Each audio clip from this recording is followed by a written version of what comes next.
Hello everyone, সবাই কেমন আছো? আজকে আবার চলে এসেছি নতুন একটা রেসিপি নিয়ে। পাবদা মাছের তেল ঝাল।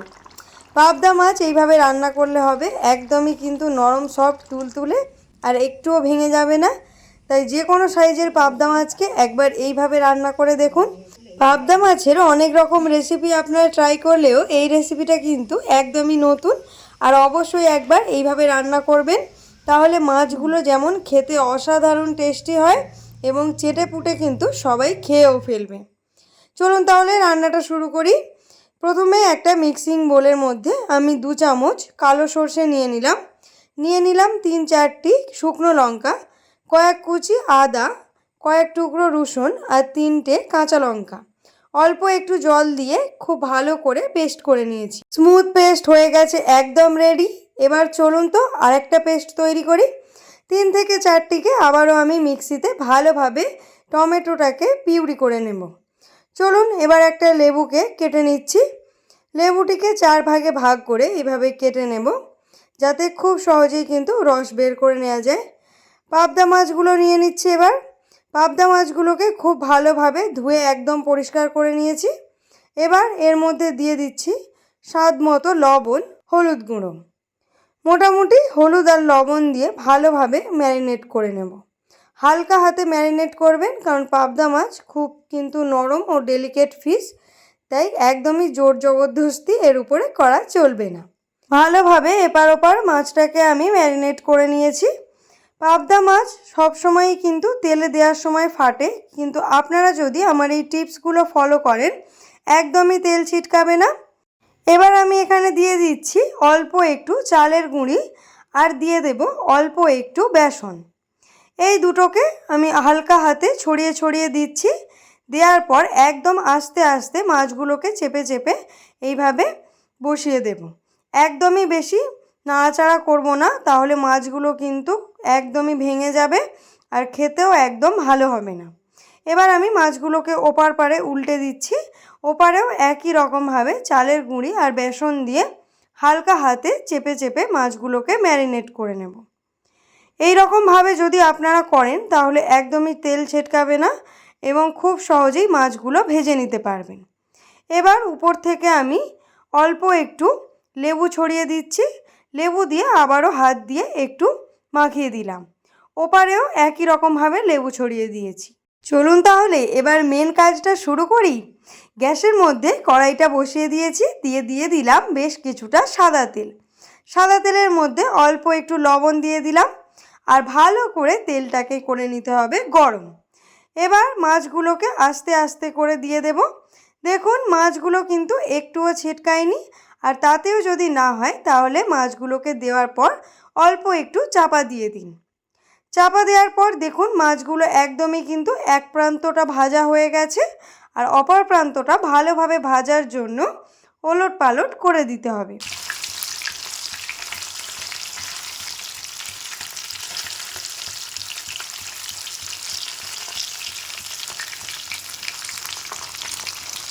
পাবদা মাছ ভাজতে কিন্তু একদমই বেশি টাইম লাগে না, মাত্র 2 থেকে 3 মিনিট এপার ওপার করে ভালোভাবে ভেজে তুলে নিলেই পাবদা মাছ হয়ে যাবে একদম রেডি। খুব বেশি ভাজবেন না, কারণ একদম পাতলা এই মাছ খুব বেশি ভাজলে পুড়ে যেতে পারে। এখানে আমার মাছ ভাজা হয়ে গেছে, আমি সব কটাকে এক এক করে তুলে নিয়েছি আর প্রত্যেকটা মাছকেই মাত্র মিনিট 2-3 নাড়াচাড়া করে এইভাবে ভেজে তুলে নিয়েছি। দেখুন খুব বেশি কিন্তু ভাজিনি, একদম হালকা ভেজে তুলে নিয়েছি। এবার ওই একই তেলের মধ্যে আমি দিয়ে দিলাম বেশ কিছুটা কালো জিরে আর দিয়ে দিলাম একটা তেজপাতা। ভালোভাবে হালকা হাতে নাড়াচাড়া করে নেব তেলের মধ্যে। হ্যালো এভরিওয়ান, আমি পায়েল আর আপনারা দেখছেন Surtuli food and travel blogs. ভিডিওগুলো ভালো লাগলে অবশ্যই কিন্তু লাইক, শেয়ার, সাবস্ক্রাইব করে পাশে থাকবেন। চলুন তাহলে বাকি রান্নাটা করে নিই। এবার আমি 2 থেকে 3টে মাঝারি সাইজের পেঁয়াজগুলোকে টুকরো করে কেটে নিয়েছিলাম, সেই পেঁয়াজ টুকরোগুলোকে তেলের মধ্যে দিয়ে দিলাম। পেঁয়াজ দেওয়ার পর ভালোভাবে পেঁয়াজটাকে কষিয়ে নিতে হবে। প্রায় মিনিট 5-7 কিন্তু টাইম লাগবে।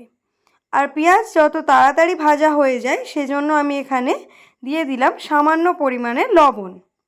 দেখুন আমার পেঁয়াজটা কিন্তু হালকা ব্রাউন হয়ে এসেছে, আর ভাজার দরকার নেই।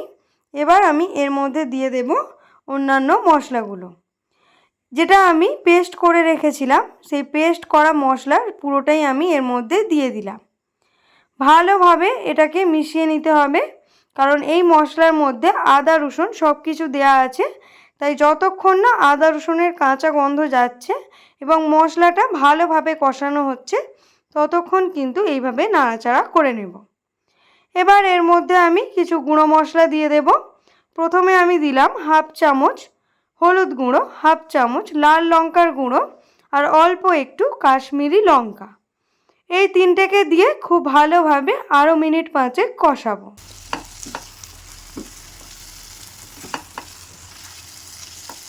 মশলা যত ভালো কষা হবে রান্নার টেস্ট হবে তত বেশি।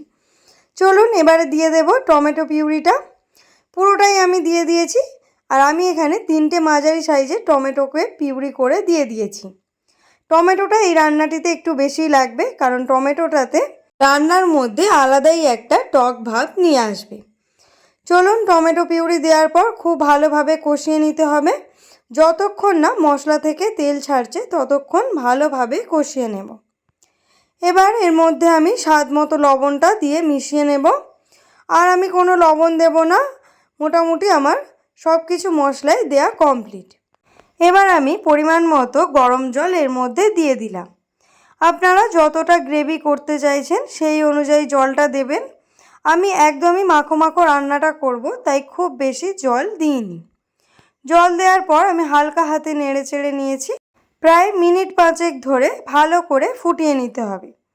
দেখুন আমাদের গ্রেভিটা কিন্তু ফুটে গেছে। এবার এর মধ্যে আমি ধীরে ধীরে ভাজা মাছগুলো দিয়ে দিচ্ছি। একদম আস্তে আস্তে দেবেন, যাতে মাছগুলো কোনোভাবেই ভেঙে না যায়। হালকা হাতে আমি মাছগুলো গ্রেভির মধ্যে ডুবিয়ে দিচ্ছি। এবার একটা ঢাকা চাপা দিয়ে দেব। তার আগে আমি এখানে অল্প একটু চিনি দিয়ে দিলাম। চাইলে আপনারা দিতেও পারেন, নাও দিতে পারেন, তবে চিনি দেওয়ার ফলে রান্নার স্বাদটা অনেক গুণ বেড়ে যায়। চলুন আমার মিনিট 5 ধরে মোটামুটি ফুটিয়ে নেওয়া হয়ে গেছে। গ্রেভিও হয়ে গেছে একদম ঘন, আর কিছু করার দরকার নেই।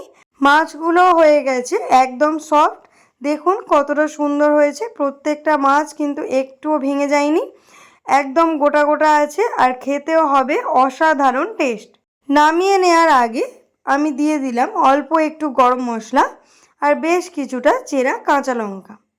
কাঁচা লঙ্কাটা আপনারা যে যার নিজেদের স্বাদ অনুযায়ী দেবেন। যে যতটা ঝাল খেতে পছন্দ করেন সেই অনুযায়ী লঙ্কাটা দিয়ে দেবেন। আমি এখানে 3 থেকে 4টি লঙ্কা চিড়ে দিয়ে দিয়েছি। আমাদের রান্না হয়ে গেছে একদম কমপ্লিট। চলুন তাহলে গ্যাসটা অফ করে দিই আর আপনাদের সামনে পরিবেশন করে দেখিয়ে দিই কতটা সুন্দর হলো পাবদা মাছের তেল ঝাল। খুব সুন্দর হবে এই রান্নাটি যদি এইভাবে করে থাকেন, এবং মাছগুলো একদমই ভাঙবে না এবং খেতেও হবে দুর্দান্ত টেস্ট। রবিবারের দুপুর হোক বা যে কোনো অতিথি আসলে অবশ্যই এই রান্নাটি করে খাওয়ান। পাবদা মাছের ঝাল খেতে সবাই খুব পছন্দ করবে, আর বাচ্চারাও বারবার কিন্তু খেতে চাইবে। যারা মাছ খেতে পছন্দ করেন না তারাও কিন্তু এই রেসিপিটা চেটে পুটে খাবে। তাহলে আজকের মতো এই পর্যন্ত। সবাই খুব ভালো থাকবেন, সুস্থ থাকবেন। দেখা হচ্ছে পরের একটি ভিডিওতে। ভিডিওটি ভালো লাগলে একটা লাইক আর শেয়ার করে দেবেন, আর আমাদের চ্যানেলের পাশে থাকতে অবশ্যই সাবস্ক্রাইব করে বেল আইকনটা প্রেস করে দেবেন। আজকের মতো টাটা।